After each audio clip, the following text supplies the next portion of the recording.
Good evening. How are you tonight?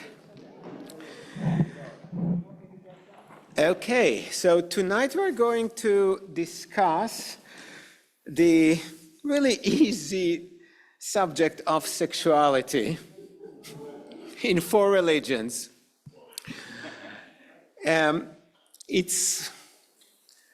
need God's help to do it in one class and not to make inappropriate comments and some puns that should not be.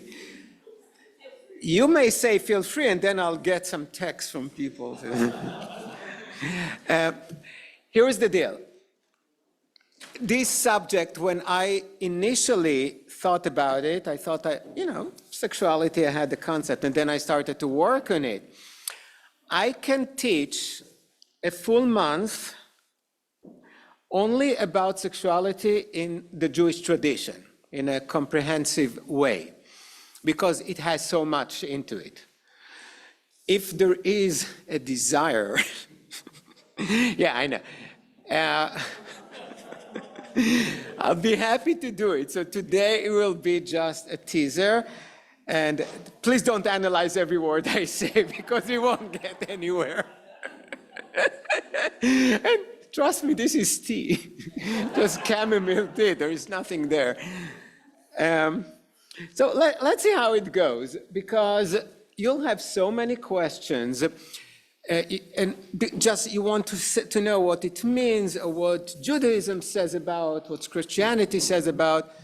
So let's start, okay, and see where this class will take us. The best place to start is the Bible. And this verse is really important to Judaism, Christianity, and in many respects, Islam. God blessed them, meaning the 2 first people God created, and God said to them, "Be fruitful and multiply, fill the earth and master it, and rule the fish and the sea, the birds and the sky." This is the first mitzvah in the Torah, in the Bible. What is the mitzvah? Be fruitful and multiply. This mitzvah was not given to the Jewish people, it was given to humanity. Okay, everything that is written in the Bible before Genesis 12 is universal. Okay, so this mitzvah of multiply is God's, more than a mitzvah, it's a command of God to humanity. You should multiply. And actually today there are ways to do it without sexuality, but back then there wasn't any other way. So in order to have more people, people have to engage in sex, okay? So the approach of Judaism and initially of Christianity is that sex is good or bad or indifferent or good. Not only good, it's a mitzvah, we have to do it. We have to do it even if it's not great. It does not mean that it's good. You know, many of the mitzvot, even if you don't have fun to do, you still do it. We have to tithe, right, to give tzedakah. If it makes you sick to donate money to something, you still have to do it, according to Jewish tradition. So it's not that we do only what makes us feel good. But in this case, for the most part, I hope it makes us feel good. And then there is another verse, few verses later, that God tells Adam and Eve that after he expelled them from the Garden of Eden, that a man and a woman at one point have to leave their homes, their original families, and to cling to one another, to attach themselves to one another. Okay, so this is the way of the world. This is part of the story of creation. We believe that creation was good. God created a good world. God created good functioning world, and in order to multiply, we need to engage in sex. So this is the foundational verse for all, at least 3 Western religions. Any comments? Now, it's getting a little bit better and more specific in the next verse. In the Jewish tradition, even today, officially, a man is allowed to marry more than one wife. Ashkenazi Jews, about 1,000 years ago, were forbidden, not because the halacha, the Jewish law, changed, but there was a rabbi by the name of Gershom who had several edicts. So it's not that he turned it into a Jewish law, just an edict specifically for his community, that was the Ashkenazi community. One of these edicts for 1,000 years was that a man is not allowed to marry more than one wife. This edict expired, by the way, if anyone is interested. I knew people living in Israel who had more than one wife, Jewish people. It goes against the law of the state of Israel, but it is permitted by the Jewish law. I didn't know any Ashkenazi Jew because, after 1,000 years, it really becomes prohibited. But I knew some Sephardic Jews who were married to more than one wife. Even though it's permitted in the Bible, just think about the stories you know. Abraham had at least 2 wives and then more. Isaac was the only patriarch with one wife, with Rebekah. Jacob had 4. Okay, if you could afford it, have more wives. It was really a matter of affordability. If you're wealthy, have more wives, you'll have more children. And by the way, if you want to know the mechanics of it, at least in biblical times, the women had different homes, and the man would visit a different home whenever he wanted. Okay? It created some tension and jealousy, as one can expect.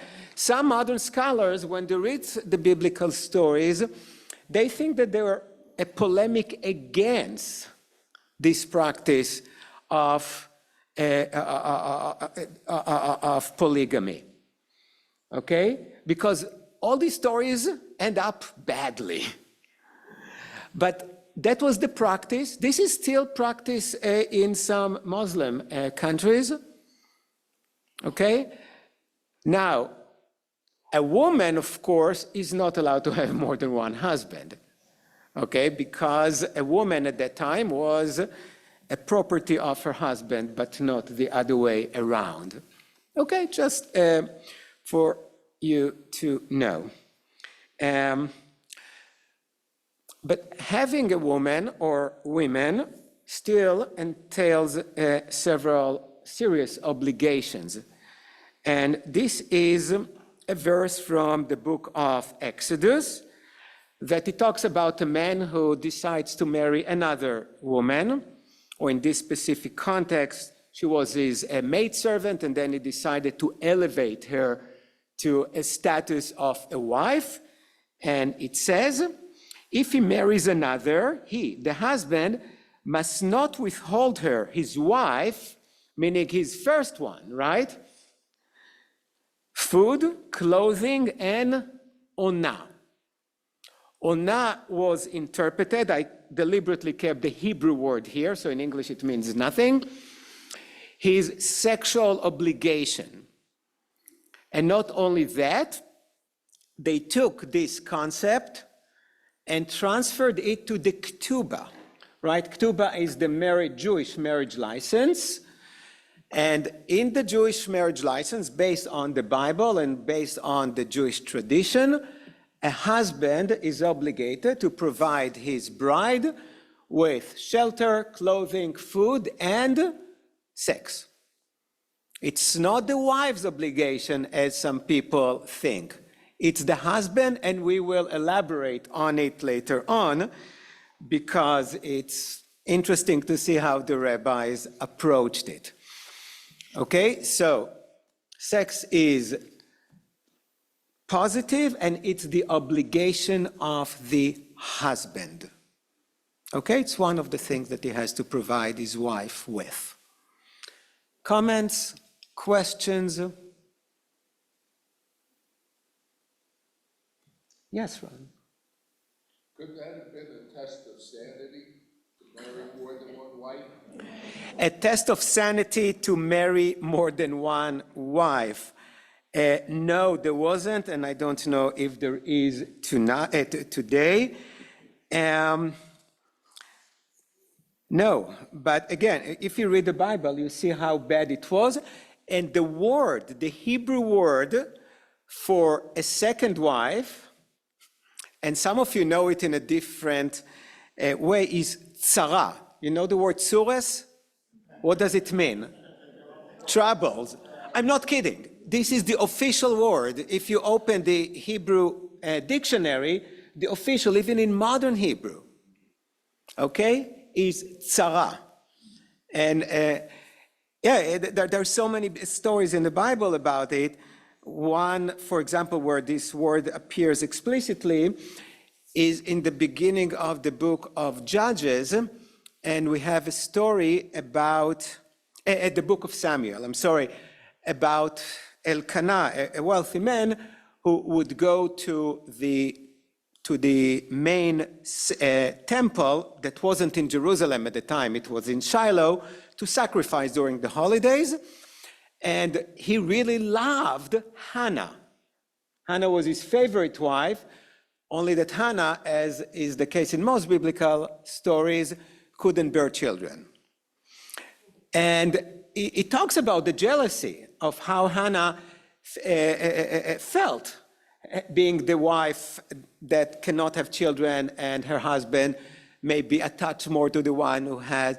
Jacob with his wives, all these wives, we read explicitly about the tension between Rachel and Leah, because Rachel was the beloved one, but not the fertile one. Okay, and there is even a little story that we normally don't pay attention to of Reuben. Reuben is one of the 12 children of Jacob, the firstborn, who was the firstborn of Leah. And he brought her a particular plant that was supposed to increase the man's sexual urges. So the son gave his mother this plant, so she gave it to Jacob to make him wanting to spend the night with her. Okay, so no second one, it's not recommended. One of the things I was never asked to do as a rabbi. Is the other reason for only that a wife has only one husband so that they could trace the lineage of who is the father? Because if there were multiple husbands. It has a lot to do with that. It has a lot to do with control. Okay. I may elaborate a little bit more on that. But definitely the lineage, because it's not just the Bible uses the concept of one's name, right? You want to transfer, to pass on the name from generation to generation, and you need a male to do that. Okay, the whole story of the book of Ruth is based on the fact that there was no male and they needed to produce a male to pass on the name, but name is sometimes a euphemism for land. Because the idea was that the ancestral land will remain within the family. Okay, so follow the money, follow the honor, follow all of that, and you'll get the answer. I saw a hand, I didn't. Audrey, yes. Is there any word about who runs the household? Who runs the household? It really depends on the location, on the culture, on the specific place. Practically, the man was the head of the family. We know of many cases in which men had to go and study Torah. I don't know if you follow all these TV shows about the ultra-Orthodox communities like Shtisel, and there are many of them. They're very popular, right? So the men are supposed to devote themselves to Torah study while the women stay home or take a job. Modern Israel, because of the problematic laws, encourages it, because if you go to a yeshiva, if you study for a living, you get a stipend from the government, which means that you as a man are not allowed to work. Women are allowed to work. So they work often outside of the house, and they take care of the house and the children and the food, and the husbands study Torah. Okay? So officially, the man is the head of the household, of the family. Practically not really the case. But again, the power dynamics within families, I don't think are easily determined by a religion. Because the religion can say something, but you spend your life with a person and there is always some power struggle, or because of personality, or because of many different reasons, or sometimes there is a division of labor.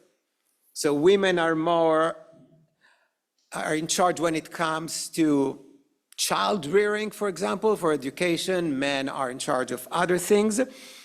It's a great question, because as I'm answering you, I'm thinking about different things. But one of them is a law in the Talmud that says that men should always listen to their wives when it comes to several laws. One of them is about kosher. If your wife tells you it's kosher, you can be the greatest rabbi of the world, chief rabbi of the world, and you don't think something is kosher. Your wife says it's kosher, shut up, it's kosher. No, she's in the kitchen. So even though you know all the laws in the world, you never practice these laws, right? You just study and teach, you don't cook, okay? So this is kosher. The other thing is actually more related to our subject today, is about purity. One of the prohibited sexual behavior in the Jewish tradition is during the wife's period. And the rabbis, for some reason that I never understood, not only forbade this period, but also added a week to that, just to be on the safe side. So once the wife is completely over, they said, then starts counting 7 days. I don't know. Maybe they did not think of sex as a good thing. I have no idea. But you don't check. Once the wife says, I'm clean, I'm clean. Clean is the word that the Jewish tradition uses, okay? So there are things that women have the authority over. Okay, let's read another one. This is just really a teaser, because if I'm teaching only about Judaism and sexuality, there is tons of excellent stuff there. So this is from the Talmud again. Let's see what they teach us here. You need to learn, it's good. Rav Yosef taught, there must be close bodily contact during sex, unlike the custom of the Persians who performed their marital duties in clothes. I don't know if that's what the Persians do, but that's what the rabbis of the Talmud thought. They probably didn't like the Persians so much because they lived in Babylon. The Babylonians defeated the Persians, and I don't know, but don't be like the Persians who performed their marital duties in clothes, just be naked. This supports the ruling of Rav Huna, as Rav Huna said, a husband who says, I will not perform my marital duties unless I wear my clothes and she wears hers, must divorce her and give her the ketubah. Give her the ketubah means give her money. Okay, because the original ketubah states what the wife will get in case of divorce. And there was a minimum amount of money there that was substantial. So if a man, what does it say? What exactly? It's such a powerful Talmudic phrase here. Just before the question, what is this passage says, and then I'll take your question. You have to do it right. If you don't do it in a way that both of you, or at least your wife, will find pleasurable, let her go and give her what she deserves, okay? And that's very important because there was, I'll emphasize it more when I get to Christianity.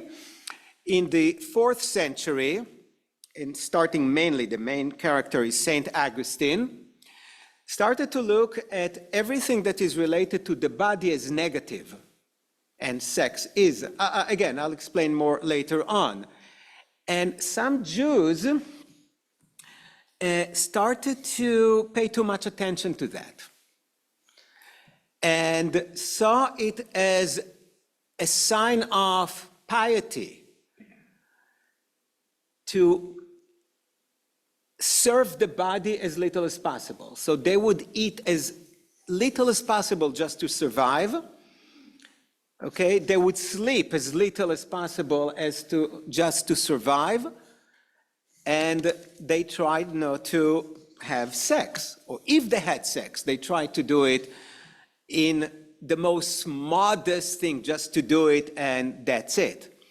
Okay, in Christianity, it became a very important philosophy. That's why Catholic priests to this day do not marry.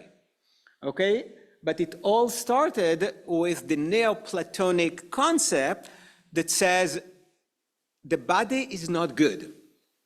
Okay, we have to do some functions, right? To eat, to have sex, just to continue the race and to live, but it's not good. It's a weakness. If we were perfect, we would have had the ability to avoid food, to avoid sex, to avoid sleep. Okay, just because what is important? It's the spirit. So what's the Neoplatonic philosophy, I simplified, states is that there is a division between the spirit, which is eternal, which is good, which is pure, and the spirit includes the intellect as well, and there is the body, which is temporary, which is not clean, which has all these temptations and all these needs. And as much as you can subdue the body, the better person you are. Okay? So celibacy was a virtue. It's not that you don't have a desire, but you control the desire. Because, desires exist. Okay, so that's why you have all these stories, even in the Talmud, about rabbis who just ate tiny bit of bread and that's all they did. But the mainstream Judaism opposed it. That's one of the major divisions between Judaism and Christianity. Because Judaism said we have a body and we have a soul, both are good. When we pray the traditional morning prayer, we first have a prayer, it's called Asher Yatzar, in which we thank God for our bodies. And this is a prayer that when I was a child and was forced to say it, I was really embarrassed because it thanked God for the cavities in our body, meaning the ability to go to the bathroom. Okay, but the rabbis compose it, well, this is your body, this is a magical thing that God has given you. And even the things that are considered to be disgusting or whatever, they're really important because this blessing continues and said, if one of them is not functioning, you cannot live. Okay, so that's the first blessing that we say in the morning. Thanking God not only for the body, but for the functioning of the bodies. right? Every little things, every little hole in the body, from the skin, that's what keeps us alive. The immediate prayer afterwards is Elohai Neshama. God, the soul that you have given me is pure. Okay, so, and it was done on purpose to make the point that we believe that the body and the soul are equally important as long as we are alive. Once a person dies, the body is just the vessel of the soul is eternal, the body is not. Okay, but as long as we are alive, body and soul are not separate. So you have to treat your soul, of course, your intellect, your spirituality, but also your body. You have to treat it well and provide the body with all the bodily needs. So that was the concept of Judaism, but there was a break from it in the 4th century with Christianity. They said, no, body is bad.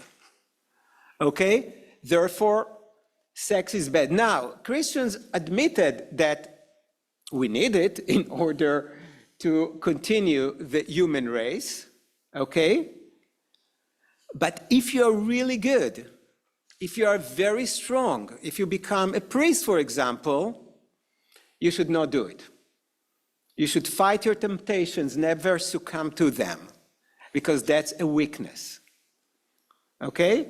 So this is really, really important. Here, I think this passage from the Talmud here that said, no, we don't believe that you have to have sex in a compromised way. Do it the way you do it, the way gives you pleasure.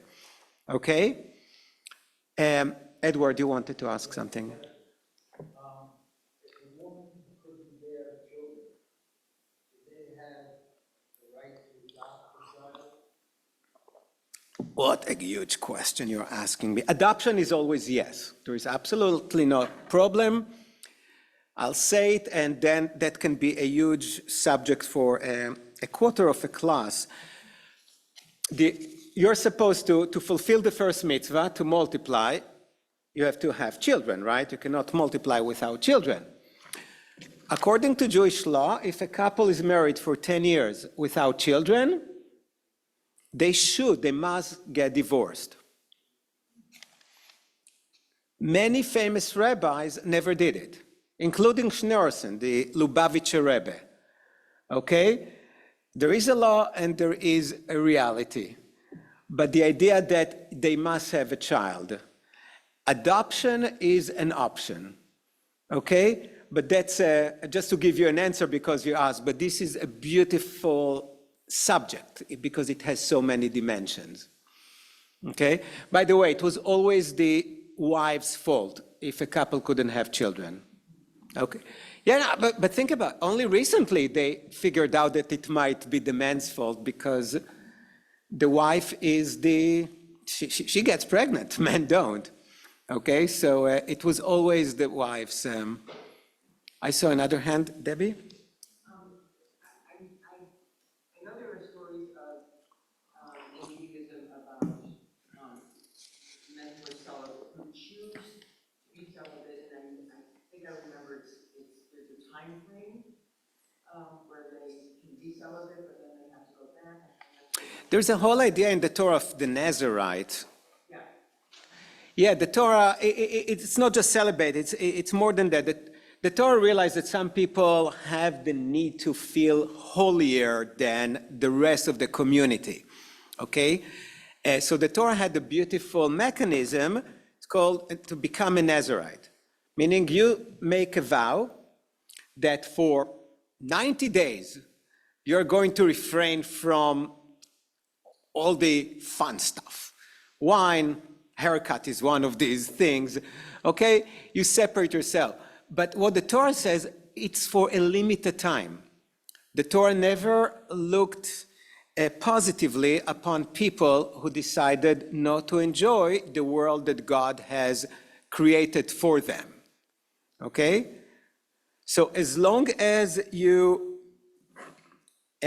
involved in sexual relationship that does not violate the rules, It's part of what you should do. If you want to take a few months off as a Nazarite, well, that's a different thing, but that's in the Torah. You will love the next passage.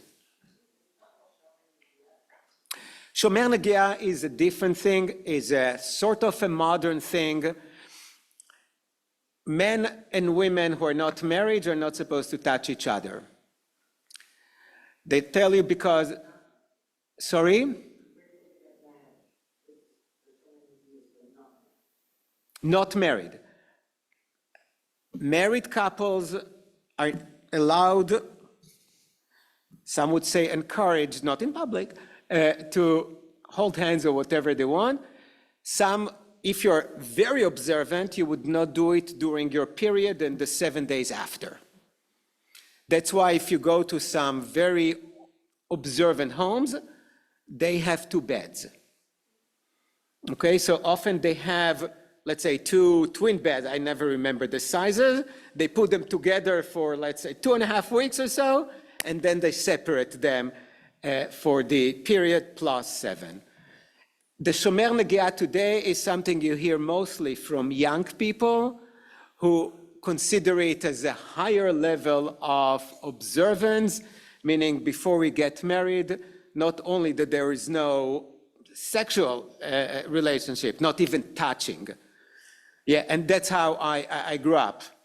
So not even a little touch. And if by chance you just touch a woman, you mean, oh, so I'm so sorry. And I'm not talking, and literally touch it like, okay, yeah, so that's the Shomer Negiah. There is no real reason for that whatsoever. There is definitely no reason for men not to shake a woman's wife, a woman's hand, even if she's not his wife, okay? Because if a woman, if you don't know and you extend your hand to a man, that's what we do in the Western society, okay?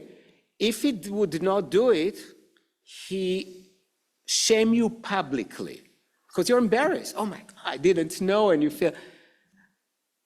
This is one of the biggest sins in Judaism, to cause someone embarrassment, especially since this is not a thing, because we are not pure anymore, but I don't want to go into the purity. It will take us to dangerous places. No, it's too much. I'm looking at the watch.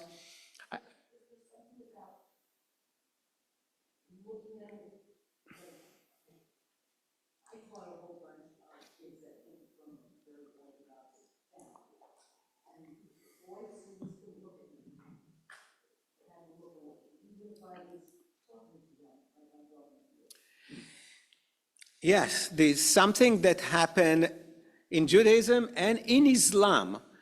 Among all the religions that we discuss, the most open to sex was Islam, believe it or not, to a point in which the Christians made fun of them. They have great manuals, but in the past 150 years, they became more extreme, and the whole idea of modesty got out of control. Same thing happened in Judaism.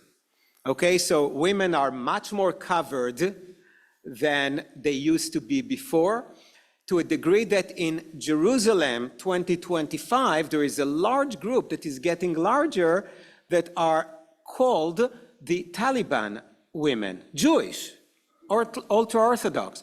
Not only that they cover their hair and they work with long skirts, long sleeves, they have exactly the same outfits as some of the Muslim women.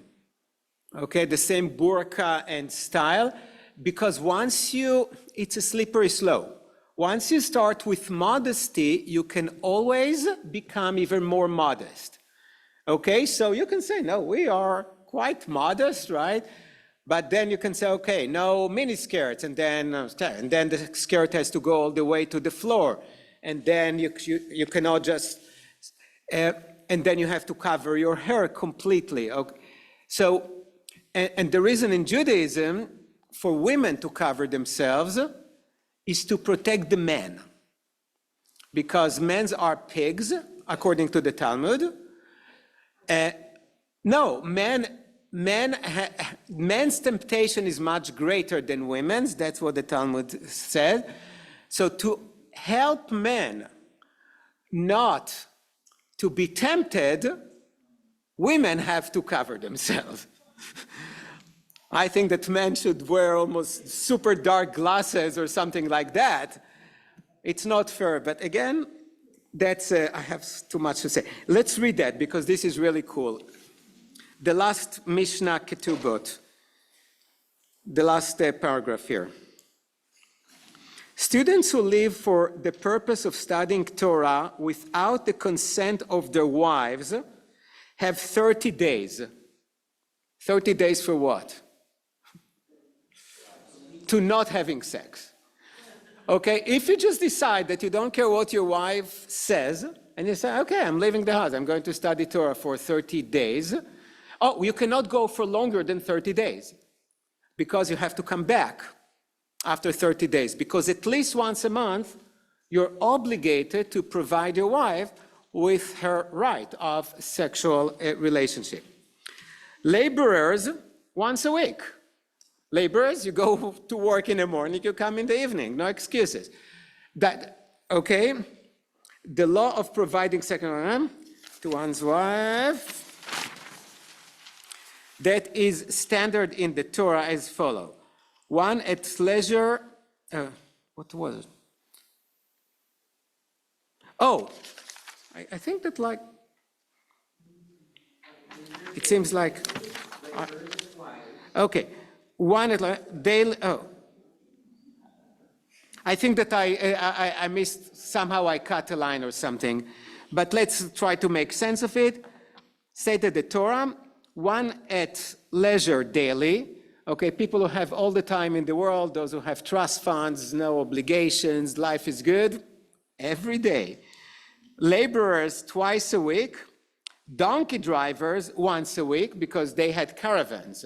Okay, so they're on the road, but once a week. Camel drivers, one every 30 days. What's the difference between donkeys and camels? Yeah, much longer journeys, okay? So navigators, meaning sailors, every 6 months, because it takes time. These are the words of Rabbi Eliezer. Let's skip quickly to Maimonides, to Mishneh Torah. Maimonides wrote it in the 12th century, and he says sexual relations are considered a dimension of Shabbat pleasure. What is Shabbat pleasure? What is the word that we use for Shabbat pleasure? Oneg. When we say oneg, people think cookies. No, that's what we do, or if that's what gives you the Shabbat pleasure, go ahead. But oneg means pleasure. See what Maimonides writes, okay? So sexual relations are considered the dimension of Shabbat pleasure. Because on Shabbat you're supposed to enjoy yourselves more than during the other days. Therefore, Torah scholars fulfill their marital obligations once a week on Shabbat.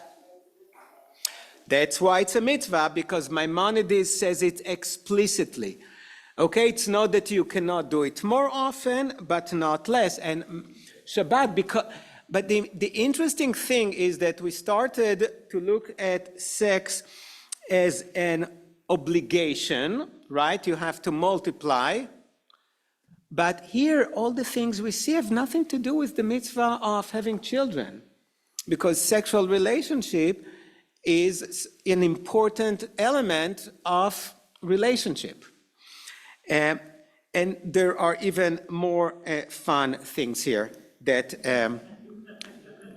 hopefully you want to have a class only about the Jewish concept of it. The things that are forbidden are, I mentioned already during the menstrual period. Incest, by all means, is forbidden. And here I don't want to elaborate on that, but I want to put it as it is.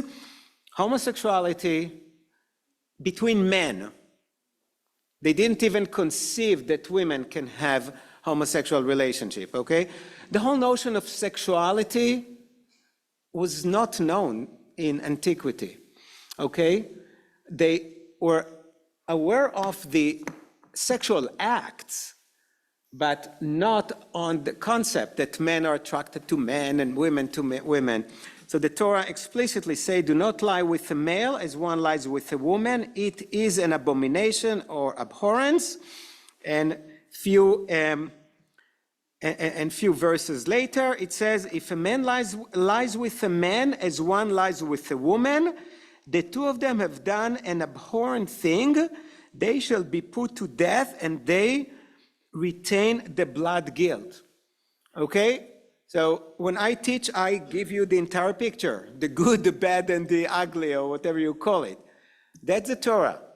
And this is the foundational text for Jews and Christians who are against homosexuality. Some verses in the Torah you can interpret in different ways. I can tell you in Hebrew it looks, no. It's very clear. In the Jewish tradition, Reform, Conservative, Reconstructionist do not see it like that anymore. They have no problem. They acknowledge about, let's say, 10% of people are attracted to the same gender, to the same sex, and that's who we are. That's the way God created us, and that's it. Okay? In the Orthodox world, that's the Torah, that's the law, but it's really fascinating because only 20 years ago, I think, there was Rabbi Green, is an Orthodox rabbi who came out and wrote a book about it, okay? But they would not ordain a gay person as a rabbi in the Orthodox world, okay? They would not perform a wedding of two men or two women, etc. Okay, I just wanted to know if this is fascinating, and it is evolving. I wrote the article for the Reform movement about transgender, something that, that was more than 20 years ago, almost 25 years ago I wrote that article, before it was well known, and it's fascinating because even the rabbis in the Talmud struggled with it. They didn't have the operations we have today, but there are some dimensions. So this is part of sexuality that we can expand on if we are interested in some other time, because I want to talk about the other religions. Any questions, any comments so far? Okay, let's go to Christianity. So Christianity, not unlike Judaism, looks at the book of Genesis. To remind you, our Bible, the Hebrew Bible, or as Christians prefer, the Old Testament, is part of the Christian Bible. Okay, and the book of Genesis is part of their Bible, which they use very frequently. By the way, the reason Jews don't use Old Testament, even though when you study Bible in university, you have to, it's OT, Old Testament. You cannot avoid it, but we don't like it because Old Testament means covenant. So what the Christians do by calling our Bible Old Testament is that this is the Old Covenant, because there was a covenant between the Jewish people and God, but it's old.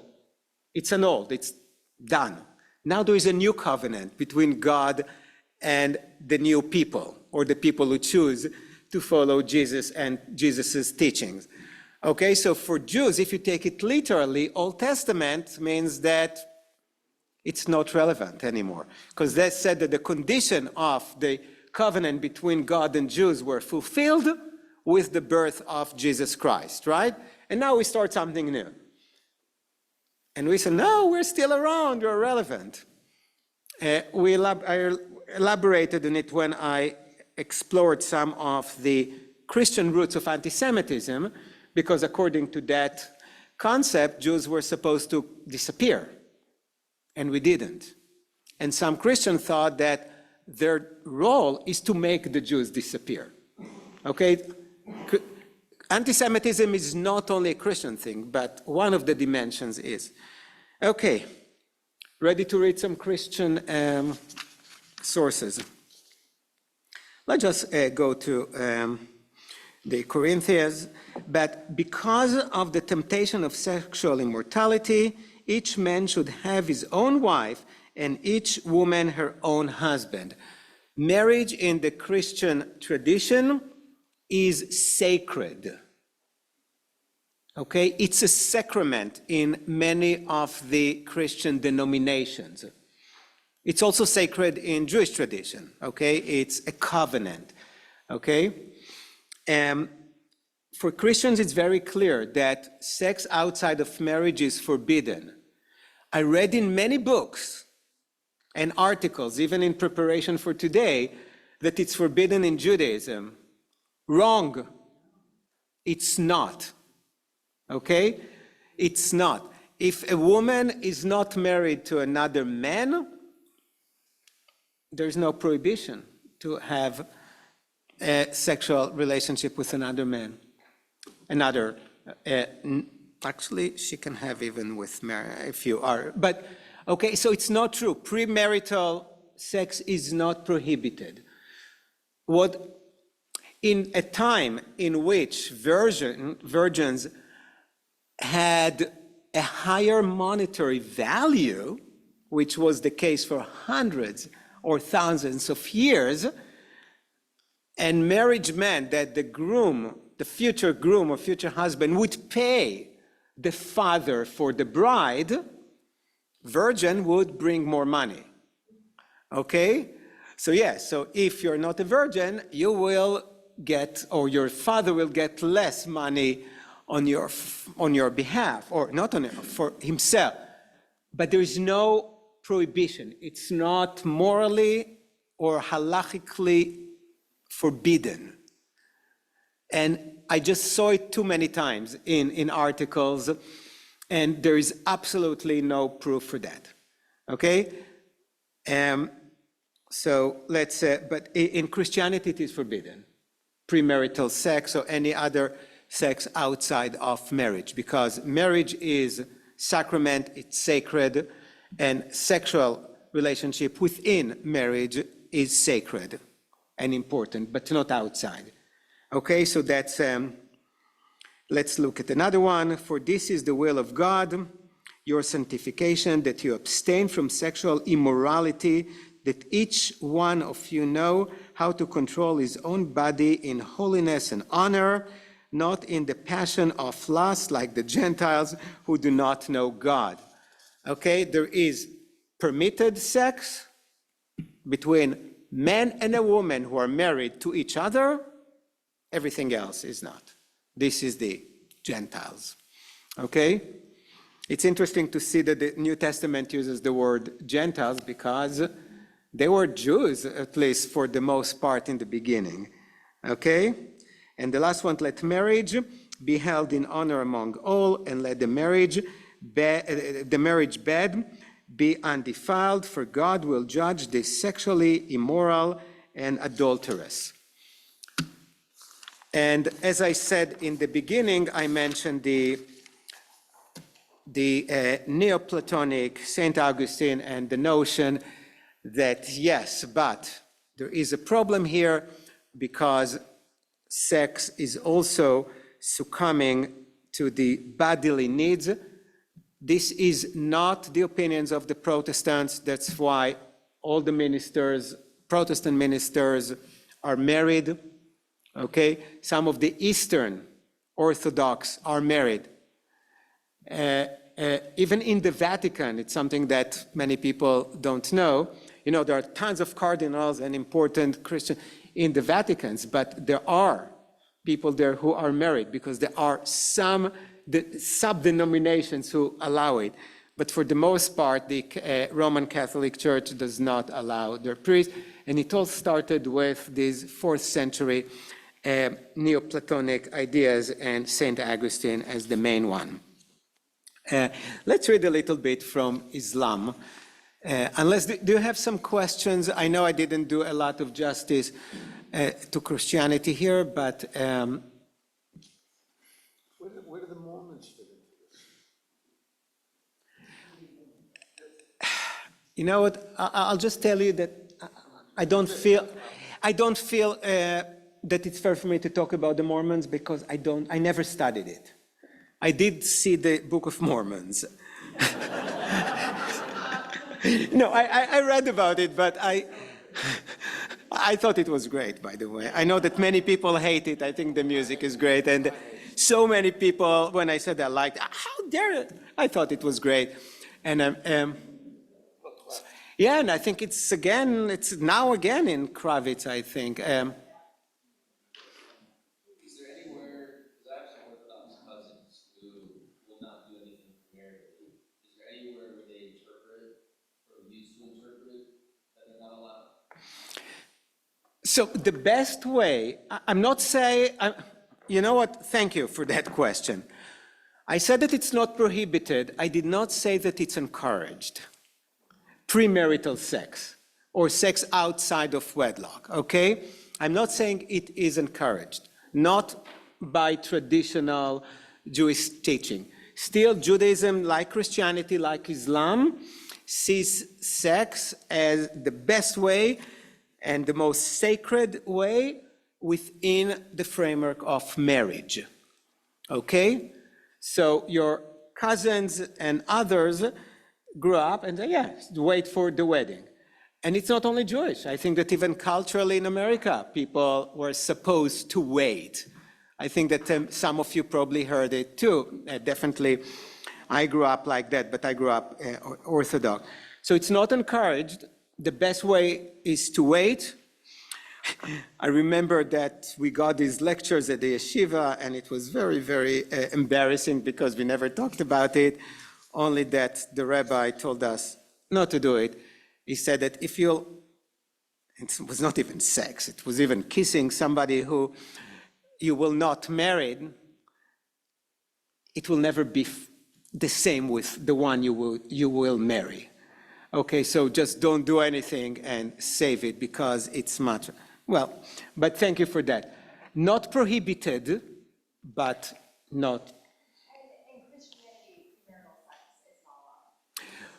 For the most part, again, I mentioned last week that there are so many denominations, and to say Christians say it's always not fair, like people asking, what does Judaism say? And I said, it depends. But the main teaching of Christianity, no, it's prohibited. Certainly homosexuality is prohibited.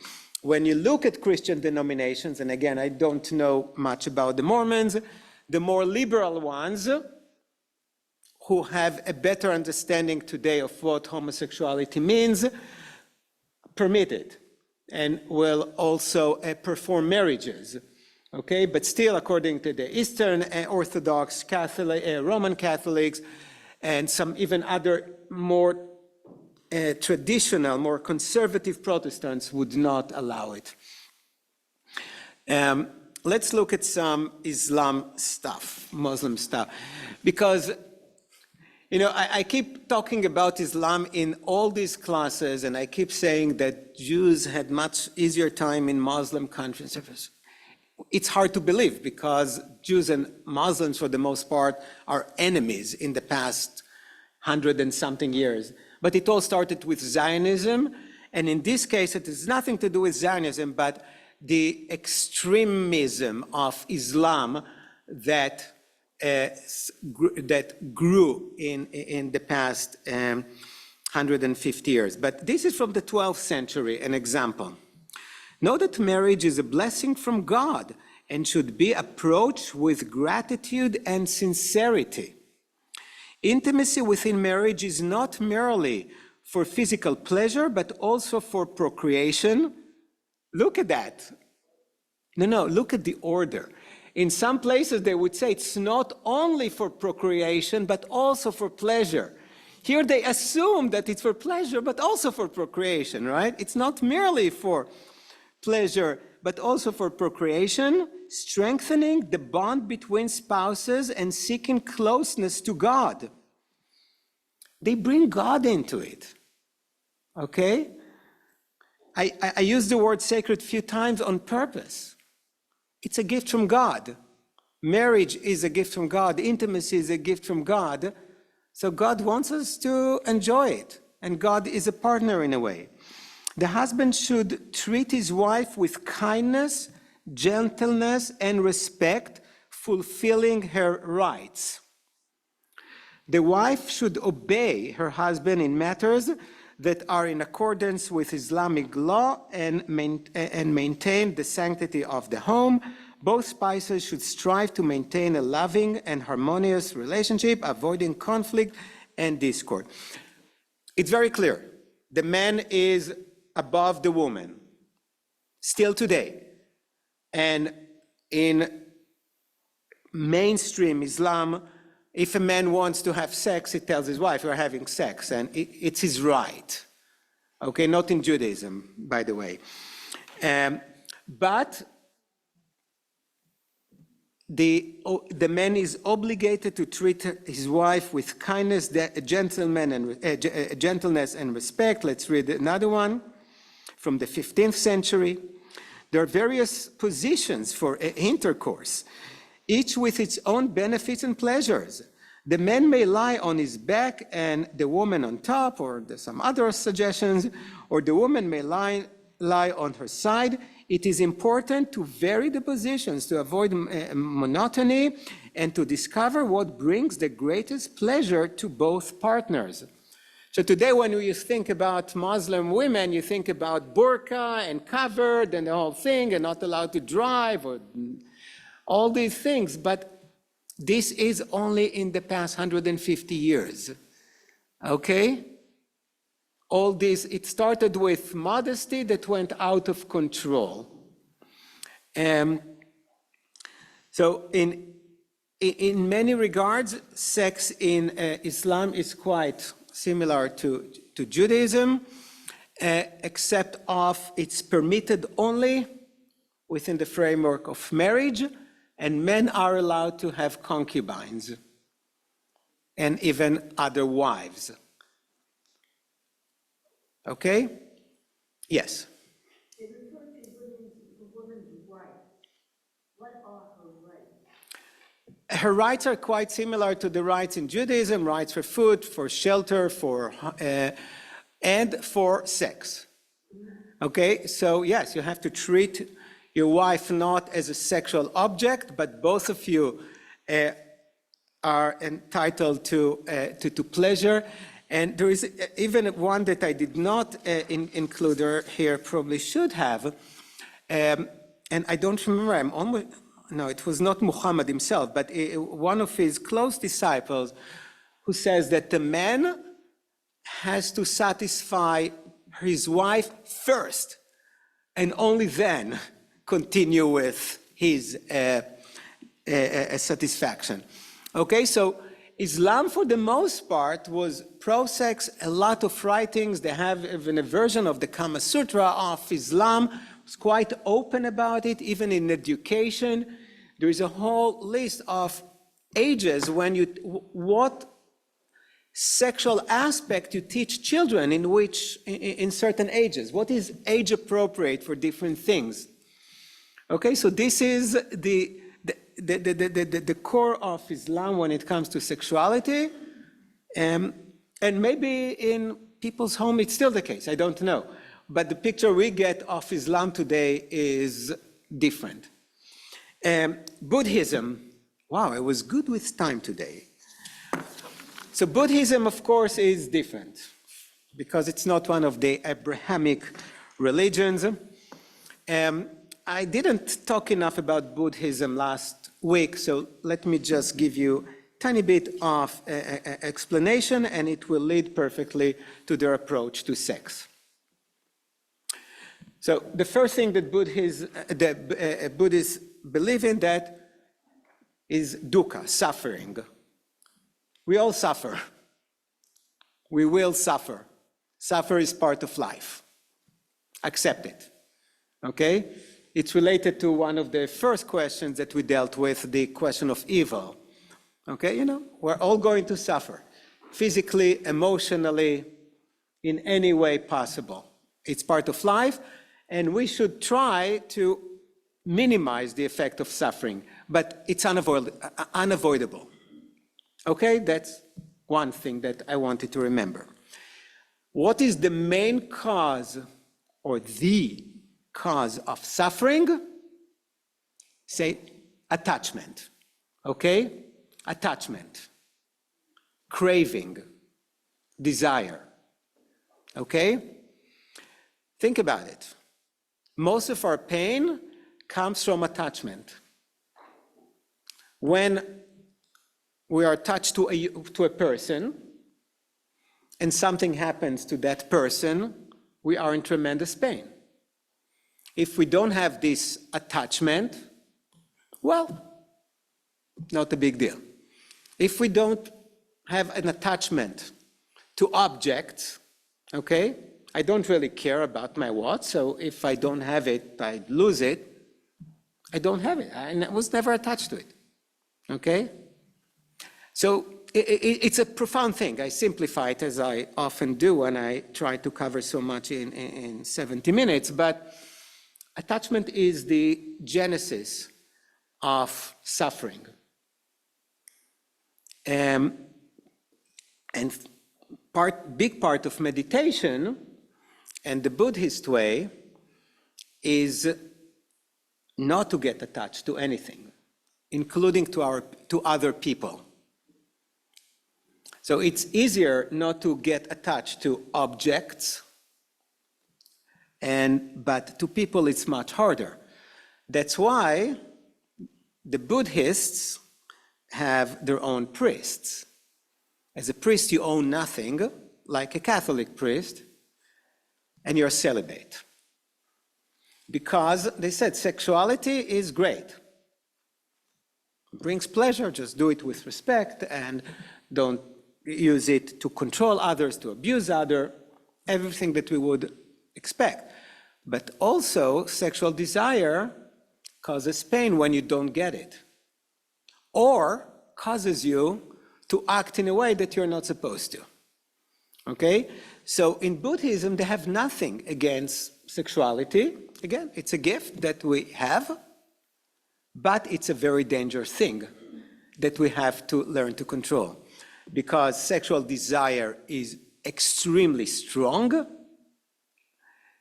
and the stronger the desire, the stronger the suffering that comes from it. Either by not getting it, losing it, what you may inflict on others. Okay, so this is the Buddhist way of thinking.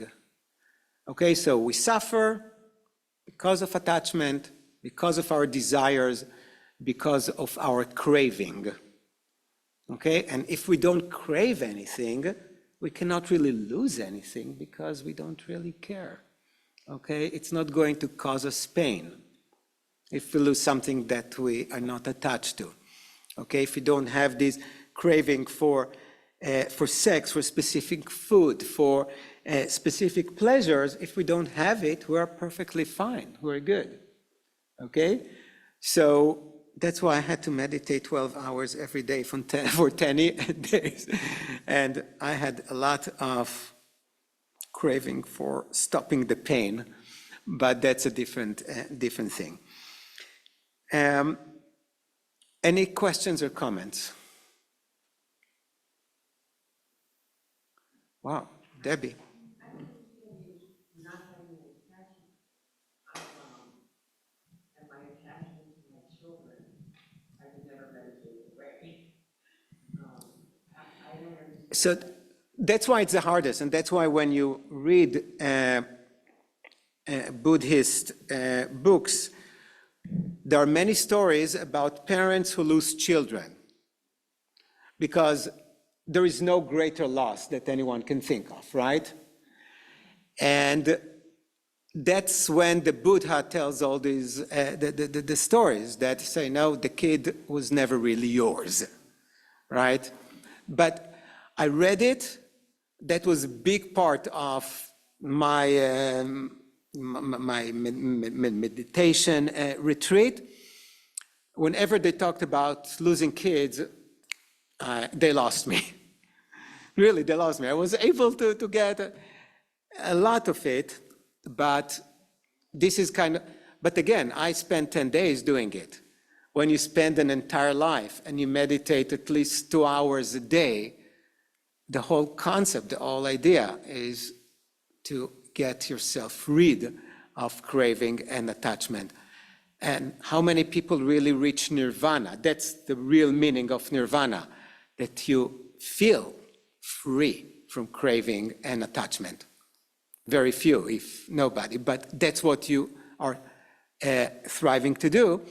And not having a family is much easier because it's much less painful life. Because if you don't love somebody, because love is another word for attachment, right? So if you don't love somebody, you're not losing anyone. You don't suffer when they suffer, right? So it's much easier in this way to live in a monastery with fellow monks and meditate most of the day and needing very little.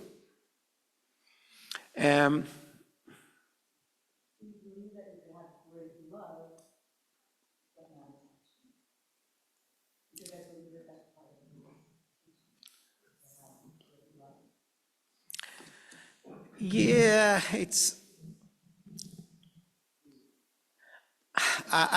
I know the theory, I cannot feel it.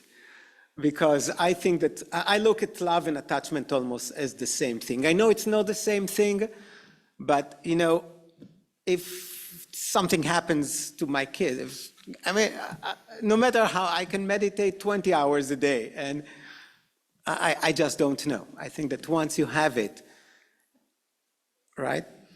And it doesn't have to be our kids. How all of us felt on October 7th. Let's say we didn't know anyone in Israel, right? All of a sudden, we have this attachment to a country that some of us have never been to. We don't know people there. And we couldn't sleep for days afterwards, right? So we are constantly, I don't think it's that Buddhism is a religion for me, not only because I'm Jewish. There are beautiful elements from Buddhism that I am borrowing and using in my personal life and even as a rabbi. But the whole philosophy is not really my philosophy.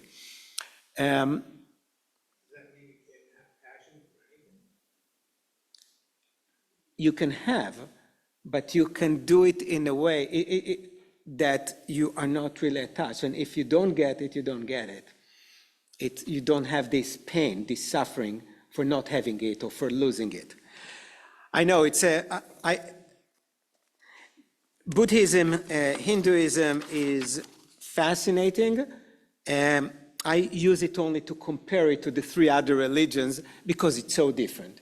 Teaching a whole class on it, it's a different thing. It's fascinating again because it's so different from the way we think about the world and even the way we think about the community. Okay, so that was really the best I was able to do in 70 minutes to compare. I started with Judaism, and as I always do, I spend more time teaching about Judaism and then compared it to the other 2 traditions, and then the third one, the Buddhism. If you want next month or something like that, there are many issues here that we can explore about Judaism in depth.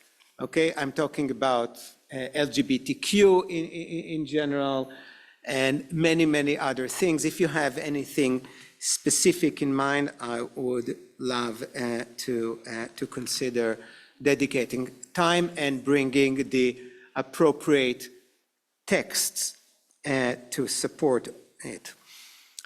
Okay? I hope you got something from it tonight. And next week, we'll continue with the next subject. What are we doing next week?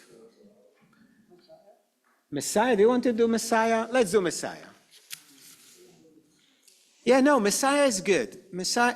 No, it's one of the least understood or the most misunderstood concept, at least in Judaism. We use this word and we mean different things, okay? And certainly in Christianity, and we'll take it further. So yeah, let's do Messiah. Okay? Have a wonderful night. Thank you for joining me.